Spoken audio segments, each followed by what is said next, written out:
Hello, welcome back to my series on building a retail store in Blender. Over the past 6 videos, we've gone step by step building a store from scratch. We started off by importing 2D drawings from AutoCAD, including the plan and elevations. We built the ground, the walls, the ceiling, the lights, the storefront, and on the inside a paneling system for the wall, floor fixtures, mannequins, as well as merchandise. At this point, the model is pretty much complete. The last step is to place cameras and render views of the space.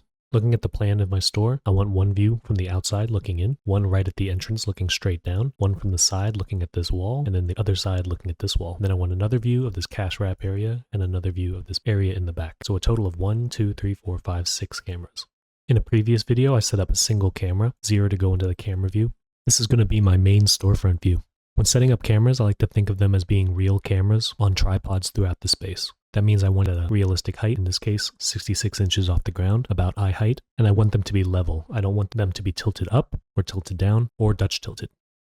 Like I sketched out earlier, I'm going to place cameras throughout the space. I've selected my single camera. You can see that it's on my cameras selection. Shift D to duplicate. I'm going to place it at the entrance of the store. Shift D to duplicate another one. Rotate it so that it's facing this way. Shift D to duplicate over here. Now it's looking back over this side. Shift D to duplicate to be standing in front of the cash wrap, looking this direction, and then a final camera in this corner looking at this back wall. So I've placed all my cameras. Shift G will bring up the select group. You can select type and you can see a location of all 6 of your cameras. So now I'm going to fine tune them. Control 0 is going to show me my active camera. I want these tables to appear in the frame, so I'm going to pull the camera back. GY to move the camera in the Y direction. I'm going to try to center it in between the storefront, so GX. And currently, I think there's too much ceiling in this view, and the bottom of these tables are being cut off. So I'm going to adjust the Shift Y, pull it back down a little bit, and that seems to me to be a little bit better height. Select my next camera, Control 0 to go into this view. Same thing, shift it down. And then I want to capture the entire mannequin, GX to pull my camera back, RZ to rotate, and so I'm happy with that view. Select my fourth camera, Control 0, adjust Shift Y, and then I want to rotate this so that all the mannequins are showing up. GX, pull it a little bit further away. So I'm happy with that view. Select this camera, Control 0. I'm going to move this camera back a little bit further, GY, to slide it in along the Y direction, GX, to slide it along the X, Shift Y down. I'm going to rotate it so that this mirror is on the left side, and then I can see all of the cash wrap and back wrap. And then my last camera is right here, Control 0 to go into this camera view, Shift Y back down, GX, to move it along the x-axis, GY to move it along the y-axis, rotate in the z direction, adjust Shift Y a little bit more so I don't cut it off here or at the bottom. It should be noted that I'm treating cameras as if they were physical objects you can move with G and rotate. Another way to do it is just finding the view that you like in the 3D viewport and then pressing Control Alt 0. That will set your current view to your camera view. And you can also do adjustments when you're in camera view by using the walk command, that's Shift plus tilde. Now you can use WASD navigation to find a view that you like. I tend to not do this because I usually end up tilting it like this. In my experience, that just doesn't look very good. Shift G, type to select all my cameras. So now I have my 6 cameras placed throughout. Now I could go into each individual camera view and render. And when that one's done, I go to the next camera, set that as active, and then render this one, and then set this as active, render this, and do that 6 separate times. But what I like to do is set up a batch animation so that each frame renders a different camera. I have 6 different cameras, so I have 6 different frames in this animation. On frame 1, I'm going to do this in order, Control 0 to go into my storefront elevation, marker, add marker, and then bind camera to markers. That has bound this camera to the first frame in the animation. So I'm going to move to the second frame, select my second camera, Control 0 to set that as the active camera, add a marker, bind camera to markers. Now as I go back to the first frame, it shows the first camera, and in the second frame, it shows the second camera. So advance to frame 3, you can do that by pressing right on the arrow key, or Alt scroll down and scroll up on the mouse wheel will also advance individual frames in addition to the left and right arrows. So I'm on frame 3, select my camera, Control 0 to set that as active, add a marker, bind camera to markers, advance to frame 4, select my next camera, Control 0 to set that as active, add a marker, bind camera to marker, advance to frame 5, select my next camera, set as active, add a marker, bind camera to markers, advance to frame 6, select my last camera, Control 0, add marker, bind cameras to markers. So now when I render, instead of rendering the image, I can render the animation. And the animation will go through each of these cameras one by one. So frame 1, frame 2, frame 3, frame 4, frame 5, and frame 6. Before I actually start rendering the animation, I'm going to take a quick look at my compositing setup. So in the compositing workspace, under render, check denoise, and then under view layer, also check denoising data. When you turn denoising data on, if you look at the render layers node, it'll create new nodes that has denoising data. This is before denoising, and this is after denoising. It's just a simple way to get rid of the pixelation and the graininess of an image. My node setup is pretty simple. I just have a denoise node and a glare node. You can use the search bar to search for both of those. The setup is very simple. Just connect the noisy images and the denoising normal and albedo into the slots for the denoise node, and then pass that through a glare node. Choose fog glow to create an effect similar to Eevee's bloom, and then I change the size from 8 to 6 because I like to have a little bit more of a subtle effect. The glare node will give a faint glowing effect around any object that is emitting light. So that can be useful for something like the storefront sign, which has an illumination to it. Before we render, I just want to talk about the focal length of the cameras. My cameras have a focal length of 20 millimeters. In photography, anything lower than a 35 millimeter lens is considered a wide angle. You can see as I select my camera and decrease the focal length, I can see more and more of the store, but things get distorted along the edges.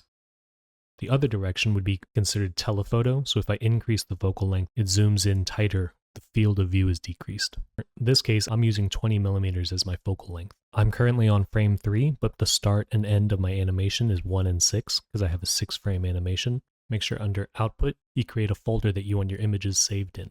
You should come up with your own system, but what I do is create dated folders so that as you work on your project, you can save works in progress and always know which one is your most recent version. Now all that's left is hit render, render animation. When the animation is done rendering, you will see all the individual frames saved into the folder, and their file name will be the frame that they were. So 1, 2, 3, 4, 5, 6, it corresponds to the frame that they were animated for. Camera 1, camera 2, camera 3, camera 4, camera 5, and camera 6. These images are ready. They can be placed into a presentation if you're doing a deck on a store or creating a portfolio or a website. But another interesting way of documenting and visualizing the space is by doing a virtual walkthrough or a virtual tour.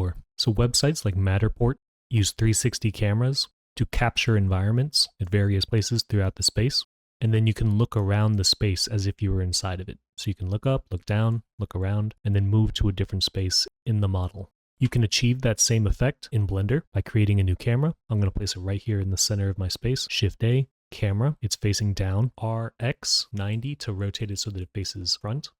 Place it at eye height, 66 inches off the ground. Then under data, you'll see camera properties because I have a camera selected. Currently, the type is perspective. You can click that and change it to panoramic. Control 0 to go into my camera view. And if you check out the rendered view, you have a fisheye panorama. Change it from fisheye to equirectangular. And you'll be able to render out an image that can be mapped to create this virtual environment. The important thing about this, the aspect ratio has to be 2 to 1. So 1920 by 1080 is not the correct aspect ratio. You would need something like 2000 by 1000. So the image is 2 times wide as it is tall. I'm actually going to double that, 4000 and 2000, and it maintains the same ratio. You can continue to increase the resolution if you want to, but you just have to maintain the ratio of 2 to 1. I'm going to stick with 4000 and 2000 just for demonstration purposes. And so when I render this and use a viewing program that will allow me to map that image onto an environment, it will be like I'm standing here in the space with the ability to look around as if I was standing right there. I'm just going to place a couple here through the store, select my camera, Shift D, Y, place it in this opening right in front of the cash wrap, Shift D, and now I'm going to rotate it so it's looking back towards the front of the store. You can also bind these to animation frames. I'm currently on frame 7. I select my first camera, Control 0 to set that as active, add marker, bind cameras to markers, move to frame 8, select my next camera, Control 0, add marker, bind camera to markers, select my last camera, move to frame 9, Control 0, add marker, bind cameras to markers. I'm going to change the start and end from 1 and 6 to 7 and 9. Now when I render the animation, it will render camera 7, camera 8, and camera 9. And I will have 3 points in the space in which I can position my camera and virtually look around. You can keep the same render output. It's going to create new files called 7, 8, and 9, so it's not going to override the original 6 images. And then once again, just render animation. Once those are done, what exactly can you do with these images? They're distorted in an unusual way, and you can't exactly put them in a PowerPoint. After some quick Photoshop editing where I increase the brightness and adjust the contrast a little bit, you have to have some way of displaying and presenting these images. So I use a website called kula.co. That's free, but there are a lot of options out there. Create an account and you'll have an option to upload a tour. Give your tour a name, and then drag and drop your renderings onto the browser. Organize them in the order that you want, and then hit post. There are some adjustments over here that I won't touch for now. Now you have 3 different views where you can use your mouse to click and look around the space at the 3 different locations that you chose. So here's the first location. Here's my second location in front of the cash wrap. And then here's my last location in the back looking towards the front. It depends on your personality and if you like to give more dynamic, immersive presentations, but this is a really good way of being able to represent the space in a way that lets someone really place themselves in the environment.